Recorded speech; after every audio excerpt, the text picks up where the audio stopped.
Welcome to Not Milk Never Milk. Subscribe if you're lactose intolerant. You'll begin with essential checks so we don't chase ghosts. First, make sure battery saver, do not disturb, and airplane mode are off. These block notifications system-wide. Next, update the phone and the affected app so behavior isn't caused by a bug. Once done, open Settings, tap Apps, and select the app that's not notifying. We're going straight to the app-level controls because this is where permissions, notification channels, and background restrictions live. Now focus on the app's notification controls and execution. Turn on the app's main notifications toggle, then open each notification channel. Some apps split alerts into categories. Enable the ones you want and set importance to high. Make sure background activity is allowed and unrestricted data is enabled so push messages can be received.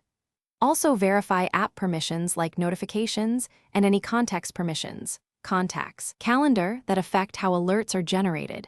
These steps fix most app-specific silences. Finish by addressing system-level blockers and perform resets if needed. Restart the phone first. If that doesn't help, clear the app cache or data and reinstall the app to remove corrupted local state. Reset network settings if push tokens aren't registering. If you suspect another app or vendor skin conflict, boot into safe mode or check the system notification log to confirm receipt. If all else fails, test a different account and consider a factory reset only after backing up. That's the last resort fix. Thanks for watching. If this was helpful, leave a like and consider subscribing. See you next time.